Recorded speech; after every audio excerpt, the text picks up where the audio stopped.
Ya, lalu seperti apa persiapan timnas Indonesia menghadapi tim kuat Jepang? Kita akan membahasnya bersama dengan pengamat sepak bola, ada Bung Kesit Budi Handoyo. Selamat sore Bung Kesit, apa kabar? Selamat sore, Mbak Safa. Kabar baik? Baik, Bung Kesit, rumput GBK belakangan dikritik dan kini dikawal langsung oleh Ketua Umum PSSI Erick Thohir dan saat ini kondisinya sudah semakin baik. Nah, kalau menurut Anda apakah akan berpengaruh dengan penampilan timnas? Bukankah rumput bagus juga akan menguntungkan timnas Jepang nanti? Iya, yang pasti bermain di rumput dengan standar tinggi ya, dengan standar FIFA tentunya akan memberikan kenyamanan untuk permainan, bukan saja bagi Indonesia ya, tapi juga bagi para pemain Jepang tentunya.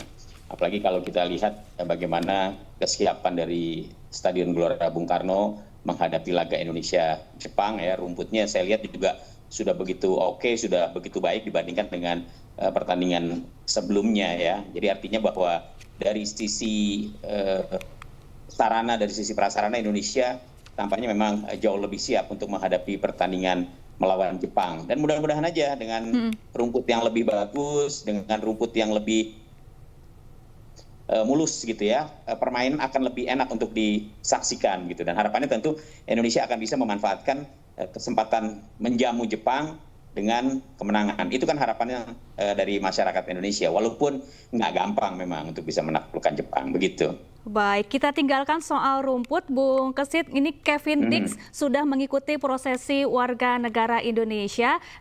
Apakah sudah dipastikan akan tampil melawan Jepang?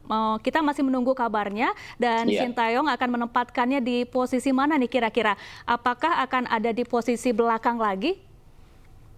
Iya, yang jelas Kevin Dix sudah mendapatkan kewarganegaraan Indonesia. Ini kabar baik tentunya ya bagi Indonesia. Setidaknya dengan kehadiran Kevin Dix, lini pertahanan Indonesia atau skuad tim nasional Indonesia secara keseluruhan ini mendapatkan energi baru, mendapatkan darah baru ya. Mudah-mudahan akan memberikan sebuah kekuatan yang lebih menjanjikan dengan kehadiran Kevin Dix yang berkiprah bersama FC Copenhagen. Tapi kalau kita simak apakah kemudian dia akan bisa langsung tampil, rasanya masih belum ya, karena proses perpindahan federasinya masih berlangsung dan pendaftaran untuk menghadapi Jepang kan sudah ditutup tanggal 8 ya, Ya. hari Jumat kemarin. Mungkin Baik. melawan Saudi Arabia dia sudah bisa tampil. Oh, baik. Bung Kesit, kalau seandainya Kevin Dix tidak bermain melawan Jepang nanti, kemudian Mads Hilgers juga masih cedera, lalu bagaimana peluang timnas Indonesia nanti melawan Jepang? Iya, memang kalau kita lihat dari kekuatan Jepang ya, ini adalah tim yang paling kuat di persaingan grup G ya, artinya grup C. Artinya ketika Indonesia menjamu Jepang ya dengan kekuatan penuh pun Indonesia akan menghadapi persoalan yang serius begitu ya. Artinya kekuatan Jepang ini kan menurut saya sangat dahsyat ya. Jepang menjadi satu-satunya tim yang belum pernah terkalahkan. Ya, terakhir mereka memang hanya bermain imbang 1-1 menghadapi Australia. Tapi kalau kita lihat bagaimana mereka menghadapi Saudi Arabia, bagaimana menghadapi Bahrain dan juga menghadapi China, ini kan mereka betul-betul menguasai lapangan ya. Jadi kalaupun Indonesia tampil dengan skuad yang penuh, saya kira juga memang bukan pekerjaan gampang untuk bisa menaklukkan Jepang. Apalagi skuad Indonesia sedikit pincang begitu ya. Mads Hilgers dikabarkan mengalami hamstring, kemungkinan besar, tapi mudah-mudahan saja dia bisa tampil. Tapi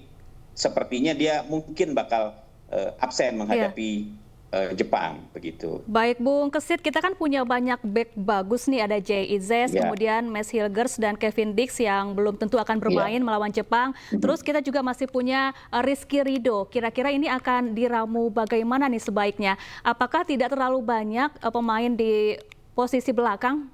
Iya, betul. Memang saat ini kita surplus pemain belakang ya, surplus pemain belakang. Tapi kalau kita lihat walaupun pemain belakang boleh dibilang lebih mendominasi dibandingkan dengan pemain depan misalnya, kekuatan lini pertahanan Indonesia sejauh ini ya, menurut saya sebenarnya sudah cukup solid ya. Kalau kita melihat menyimak dari 3 pertandingan yang berjalan misalnya, Indonesia memang kalah ketika menghadapi China. Tapi ketika kita menghadapi Australia, ketika kita menghadapi Saudi Arabia, penampilan back-back Indonesia terbilang sangat tangguh ya. Rizky Ridho tampil begitu baik, kemudian Jay Itzes juga menjadi salah satu penopang yang sangat penting bagi Indonesia, termasuk juga Matt Sieger's ya.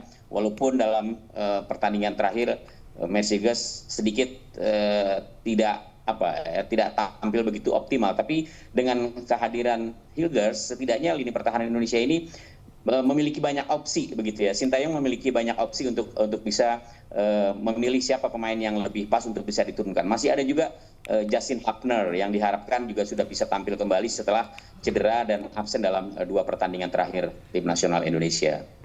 Baik, Bung Kesit, setelah masuknya Kevin Dix yang resmi menjadi warga negara Indonesia, perlukah kita menambah diaspora atau warga negara asing lainnya yang dinaturalisasi menjadi pemain timnas Indonesia?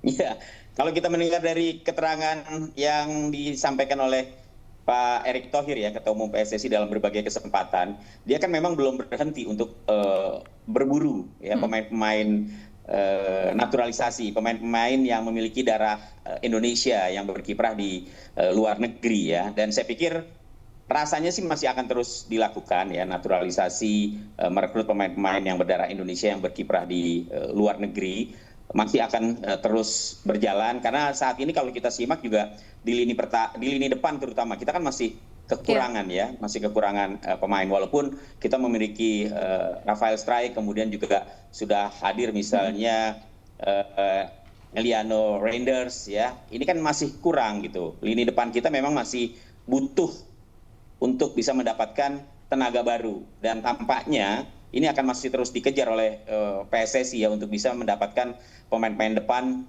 diaspora, pemain-pemain depan naturalisasi. Baik, terima kasih Bung Kesit Budi Handoyo, pengamat sepak bola, telah bergabung bersama kami di iNews Sore. Kita optimis performa timnas Indonesia bisa gemilang saat bertanding melawan Jepang nanti. Terima kasih. Semoga. Ya.